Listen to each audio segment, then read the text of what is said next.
Jesus, nosso Deus e Senhor.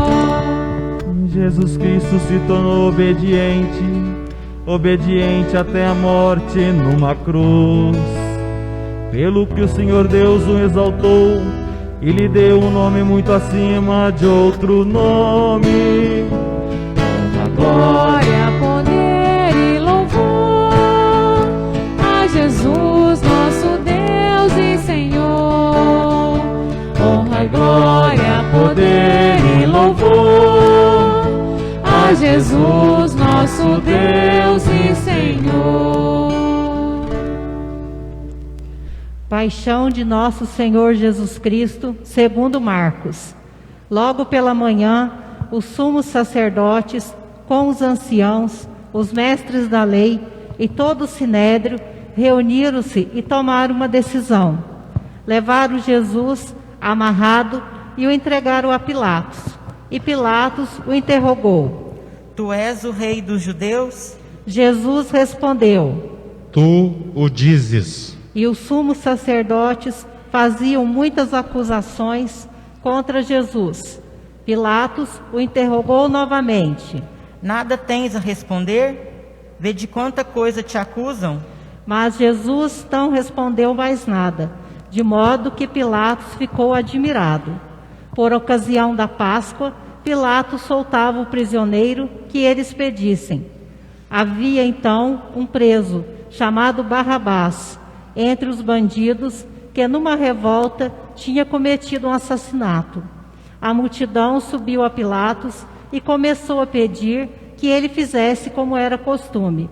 Pilatos perguntou: Vós quereis que eu solte o rei dos judeus? Ele bem sabia que os sumos sacerdotes haviam entregado Jesus por inveja. Porém, os sumos sacerdotes instigaram a multidão para que Pilatos lhe soltasse Barrabás. Pilatos perguntou de novo: Que quereis então que eu faça com o rei dos judeus? Mas eles tornaram a gritar: Crucifica-o! Crucifica-o! Pilatos perguntou: Mas que mal ele fez? Eles, porém, gritaram com mais força: Crucifica-o! Pilatos, querendo satisfazer a multidão, soltou Barrabás, mandou flagelar Jesus e o entregou para ser crucificado. Então, os soldados o levaram para dentro do palácio, isto é, o pretório, e convocaram toda a tropa. Vestiram Jesus com um manto vermelho, teceram uma coroa de espinhos e a puseram em sua cabeça, e começaram a saudá-lo: Salve, Rei dos Judeus! Batiam-lhe na cabeça com uma vara, cuspiam nele e, dobrando os joelhos, prostravam-se diante dele. Depois de zombarem de Jesus, tiraram-lhe o manto vermelho, vestiram-no de novo com suas próprias roupas e o levaram para fora a fim de crucificá-lo. Os soldados obrigaram um certo Simão de Cirene, pai de Alexandre e de Rufo, que voltava do campo, a carregar a cruz. Levaram Jesus para o lugar chamado Gólgota, que quer dizer Calvário. Deram-lhe vinho misturado com mirra, mas ele não o tomou. Então o crucificaram e repartiram as suas roupas, tirando a sorte, para ver que parte caberia a cada um. Eram 9h da manhã, quando o crucificaram. E ali estava uma inscrição com o motivo de sua condenação: o Rei dos Judeus.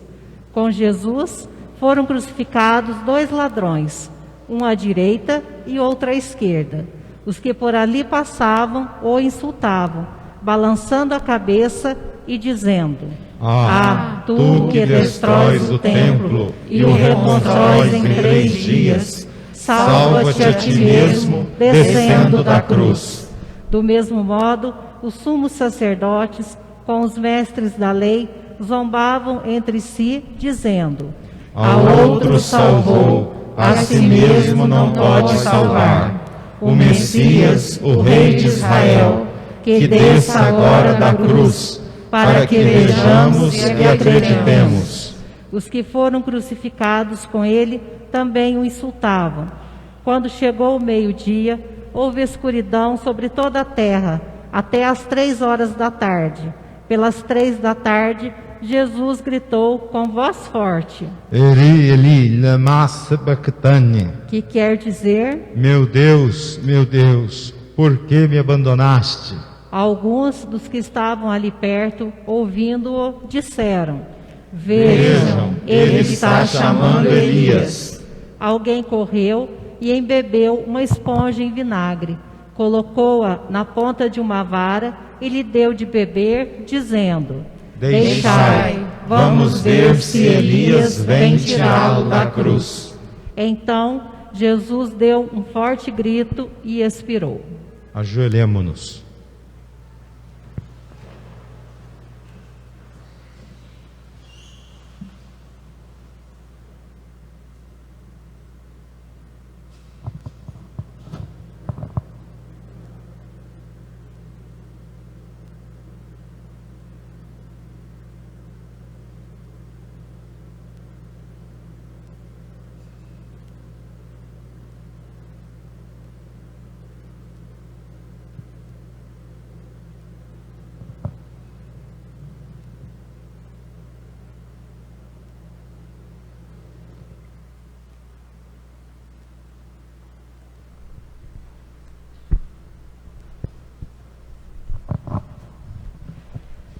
Nesse momento, a cortina do santuário rasgou-se de alto a baixo, em 2 partes.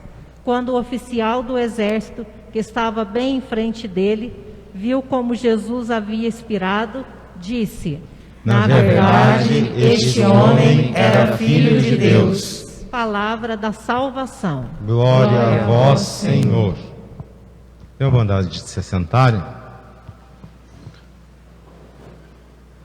Como nós dissemos na saudação inicial da missa, nós não temos outro motivo, em primeiro lugar, senão, neste dia, elevar a nossa prece de agradecimento a Deus pela graça de celebrarmos a Santa Missa com a participação dos fiéis, 4 missas de ramos,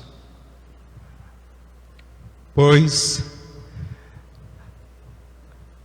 mesmo a televisão, a rádio, a internet sendo uma bênção, pois possibilita a evangelização, já há mais de 4 décadas existem as redes católicas, na verdade muito mais de 4 décadas, a Rádio Aparecida evangeliza o Brasil há muitos e muitos anos. O servo de Deus, o padre Vitor Coelho de Almeida, o apóstolo do Brasil, pois através da sua voz a catequese, a instrução e a fé chegou em lugares longínquos que muitas vezes não recebiam visita de um sacerdote. Nós, enquanto igreja, devemos muita memória deste santo homem que viveu a sua vida dedicada à igreja, a sua devoção a Nossa Senhora Aparecida. Ele foi o pioneiro. Depois dele, as redes católicas de rádio, de televisão, e hoje as paróquias com a pastoral da comunicação têm feito um importante papel, transmitindo missas, palestras, grupos de oração, terços. No entanto, a igreja, ela não pode perder aquilo que é a sua essência, que é a presença, porque a igreja, ela não é virtual, a Eucaristia, ela não é virtual. O gesto de comungar, ele é um gesto plenamente de presença, de viver aquilo que é mais profundo no ser católico, formar o corpo místico de Cristo, quando nós nos unimos na força do Espírito Santo. E quando nós podemos viver este momento, mesmo que com um número menor, nós revelamos aí a graça da ação do Espírito Santo, que age em nós, age também através daqueles que não podem, porque os lugares são restritos e também as condições em muitos lugares são desfavoráveis para que este momento aconteça, ou até em outros lugares há um abuso de autoridade, ou quem sabe um medo exacerbado. Mas o fato é que nós estamos aqui e nos unimos a todos numa comunhão de fé única ao Santo Padre, ao nosso bispo, à nossa diocese, pela força da palavra de Deus e pela força do sacrifício de nosso Senhor Jesus Cristo. Então é bom celebrarmos, coisa que não vivemos no último ano. No último ano eu celebrei o Domingo de Ramos com um casal. Apenas eu, a dona da casa e o dono da casa. Celebrei, rezei por todos. Na segunda, celebrei uma outra família. E também a Páscoa, celebrei com a outra família. Pois nós não tínhamos ainda o recurso de uma formação adequada naquela época para a transmissão. As meninas, primeiramente a Tainara e a Marina, correram atrás, receberam a formação online para poderem depois, com o retorno das missas, fazerem a transmissão. E aí nós fomos nos adequando, mas essa adequação, enquanto era necessário, para que, como nos diz o Santo Padre e também os bispos, nós não tivéssemos mais medo e abríssemos as portas. A imagem de Pentecostes diz que por medo os apóstolos estavam com as portas fechadas. E Jesus foi até eles e disse: a paz esteja convosco. Então, as portas abertas são um sinal claro de necessidade neste momento histórico de abrir os nossos corações a Cristo. Não tenhais medo. Abri os corações ao Senhor. Escancarai os vossos corações ao amor de Deus.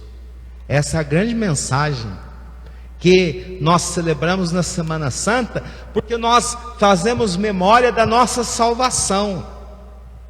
Ele veio para nos salvar, Ele não veio para nos condenar.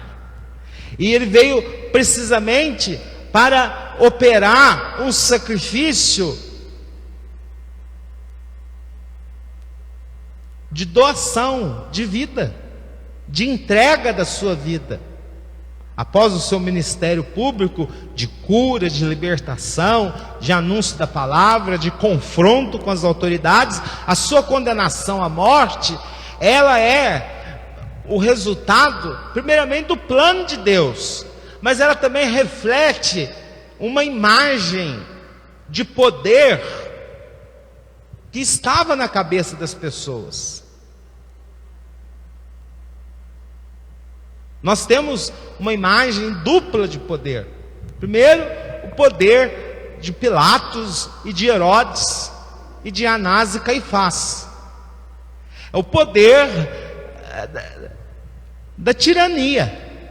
É o poder do absolutismo, o poder, de certa forma, da vaidade humana que oprime e que corrompe o projeto de Deus, porque nega, ou melhor, tenta colocar barreiras à graça de Deus, tenta colocar barreiras ao agir de Deus.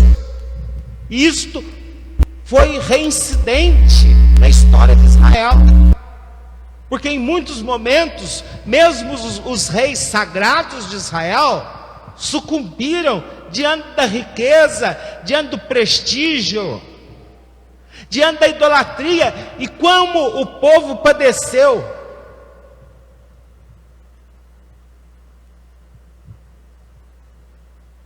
Mas não é essa autoridade que Deus ensinou. Não foi esse poder que Deus estabeleceu quando Ele entregou o decálogo nas mãos de Moisés.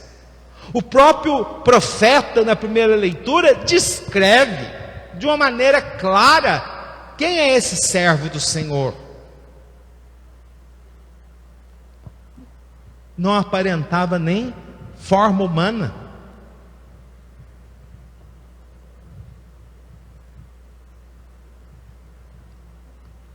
desfigurado, desprezado, alvo do escárnio, da agressão física, mas também da agressão moral, ou como gostam de dizer hoje, do assédio moral, da humilhação. Na Sexta-feira Santa, essa descrição vai ser mais plena ainda naquele bonito texto. A segunda leitura fala também no hino cristológico do despojamento do verbo de Deus, deste servo de Deus, despojado, encarnado, nascido, criança, né? Na casa de José e de Maria, o Deus que chora. O projeto de Deus é desvelar-se. O que é desvelar? É manifestar-se na nossa história, é vir em encontro da nossa miséria, é estender a mão a todos nós. E Ele o fez na história de Israel de uma maneira tão clara, pela palavra, pelos fatos, e de repente, quando Ele estava presente,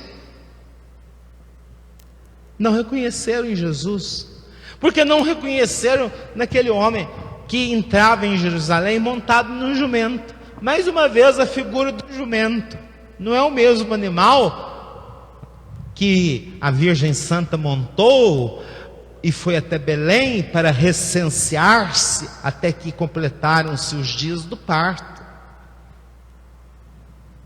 Também um animal com o qual ela e José foram para o Egito como refugiados, para não serem mortos, para que a criança não fosse morta.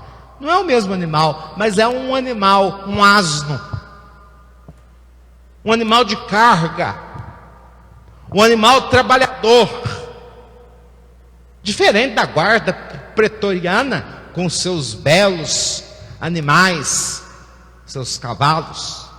Um asno, montado num asno, com manto, saudado pelo povo, porque ali o povo via esperança, porque via na palavra e na ação libertadora um sinal do recomeço, e traziam ramos de oliveira, uma planta comum, mas também uma planta de profundo significado cultural e bíblico. A oliveira produz o azeite e a farinha, o pão, o básico. Uma planta sagrada, né? Uma planta sofrida, tão sofrida como a parreira, tão sofrida como a figueira, porque ela resiste pela fortaleza da sua raiz e penetra profundo no solo inóspito, agressivo, para produzir o seu fruto. E quão maior o sofrimento, mais doce é a uva, melhor é o figo, e melhor a qualidade do azeite, o clima, a condição. Porque essas plantas bíblicas, elas ousam florir, ousam frutificar, quando ao seu redor só existe morte. E até se despojam da sua beleza, como a parreira e como a figueira. E ali está o Filho de Deus também, revelando que Ele faz esse caminho do sofrimento, porque Deus penetrou o solo da humanidade de uma maneira tão bela e esplêndida na sua misericórdia, pela encarnação do Verbo. Ele firma uma aliança eterna, indissolúvel, inquebrantável, e as raízes do mundo, do chão inóspito, não são regados com esta chuva linda que está caindo nesses dias secos, mas com o sangue e com a água do seu coração aberto. Então, é esta a imagem, o poder do jovem Galileu, da manjedoura de Belém, tão desprovido, do jovem que entra, aclamado com a oliveira, sim, importante para eles, porque também no bico da oliveira, quando Noé viu, no bico da pomba, quando Noé viu o raminho de oliveira, as águas recuaram. Agora é um novo tempo, um novo recomeço. Que Deus seja louvado. Essa oliveira representa também um novo recomeço, uma aliança eterna no sangue de Jesus. Então ele não entra de forma alguma para ser aclamado, ele entra para realizar o pleno cumprimento da vontade do Pai. Não há trono em Jerusalém, há a cruz. Não há uma coroa de ouro e de pedras, há espinhos.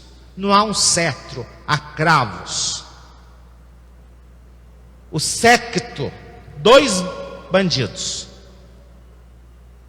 os soldados e aqueles, porque a característica, somos irmãos, imagem e semelhança de Deus, não há diferença. Deus não faz acepção, porque mais que filhos, nos tornamos herdeiros do reino pelo sangue de Jesus. Mas se as ovelhas têm a mesma predileção, elas têm a opção de aceitar ou não o projeto, de se desviar ou não. Mas ele vai buscar a ovelha sofredora. Ele veio curar a enfermidade, ele veio perdoar o pecado, ele veio restituir a Israel e à humanidade a certeza de que somos cidadãos do céu, que o reino que ele traz não é deste mundo. O reino é a vida eterna. Ele conquistou para nós este mérito pela sua morte e ressurreição, a vida eterna. E aqui, como peregrinos e servos humildes da sua vinha, nós plantamos sementes do reino, pela nossa atuação, pelo nosso batismo, pelo nosso ser igreja. Plantamos sementes humildemente.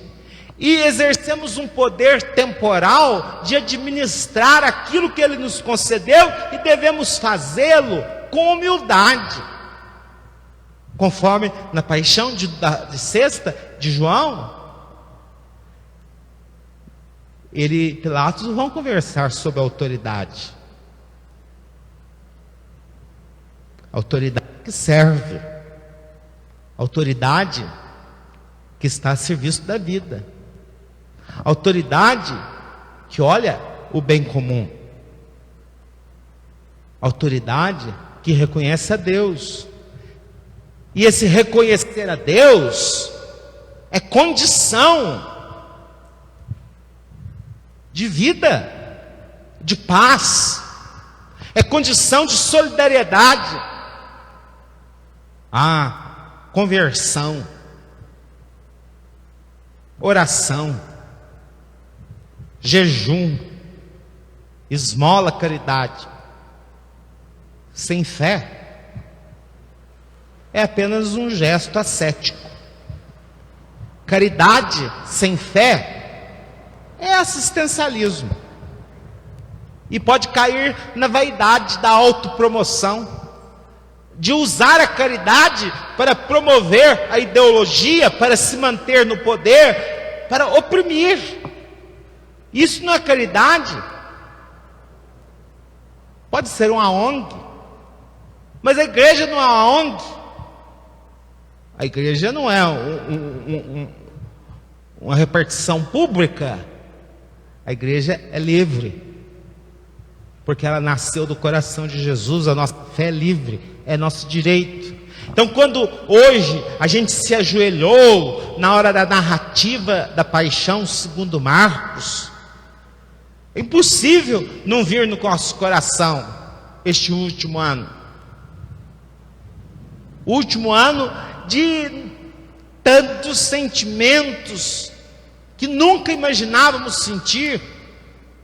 Surpresas, medo, dor, lágrimas, esperança, manipulação, mentira, verdade, mas sobretudo dor de ver uma enfermidade que mata tantas pessoas, dor de perceber que muitos não colaboram com o bem comum, dor de perceber aqueles que choram, as famílias enlutadas, dor em sentir com os que estão hospitalizados. Compaixão é a palavra. A palavra de um católico não é empatia. Hoje é modinha a palavra empatia. Um católico não usa a palavra empatia. Um católico usa a palavra compaixão. É muito mais plena de significado. Porque a empatia, ela exige compromisso, ela exige discurso, né? Do politicamente correto, que anda nauseando, pelo menos quem procura refletir. Um católico sente compaixão, e na compaixão, como do bom samaritano, estende a mão, põe a mão na massa e procura promover a vida verdadeiramente, nem que for dobrando os joelhos e intercedendo se somos limitados, ou pelo menos respeitando a nossa saúde e a saúde de quem está perto de nós, intercedendo por estes guerreiros de Deus, os profissionais da saúde, que estão aí na frente, cuidando dos nossos irmãos, numa vigília sem fim, e vigília orante.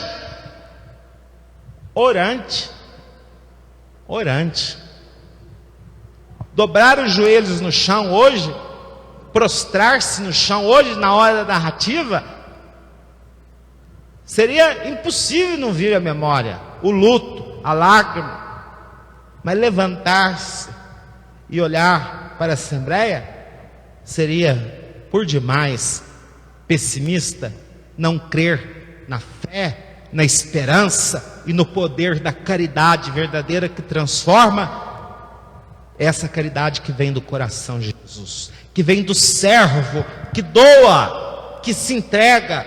Por isso a igreja, que é mãe e mestra de vida, porque ela é mãe e mestra de cuidado, porque ela é a instituição que resistiu a 20 séculos e viu todas as pandemias, guerras e impérios. Ela é mestra de vida, porque ela nasce com esta missão de trazer a vida que vem do coração de Jesus, é a vida que vem dignificar o ser humano como herdeiro da promessa divina. Esta vida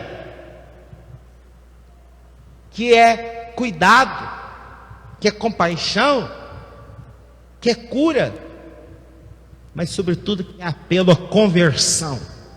Iniciando a Semana Santa de 2021, vamos celebrar a Eucaristia, fazer memória aos eventos da paixão, morte e ressurreição do Senhor. Olhar para o próximo domingo e buscar no sacramento da confissão que recebemos, na Eucaristia que estamos recebendo, na oração que estamos juntos, buscar sempre renovar a nossa fé em Jesus, nosso Rei e Salvador, a nossa fé vivida na Santa Igreja Católica, a dignidade do nosso batismo, a dignidade e a nossa luta agora de dizer ao mundo: eu creio em Deus. Eu creio naquilo que é mais essencial à minha vida, a minha fé e a minha dignidade enquanto filho de Deus, enquanto herdeiro das promessas divinas, pelo preciosíssimo sangue de nosso Senhor Jesus Cristo. E dobrando o joelho diante de Deus, a cura virá, mas a cura plena, o que é um mundo organizado pelo critério do Evangelho, um mundo que se levanta pela cruz de Jesus Cristo, um mundo que compreende a autoridade, que serve na igualdade das pessoas, porque em Cristo somos irmãos. Amém. Creio em Deus Pai Todo-Poderoso, Criador do céu e da terra, e em Jesus Cristo, seu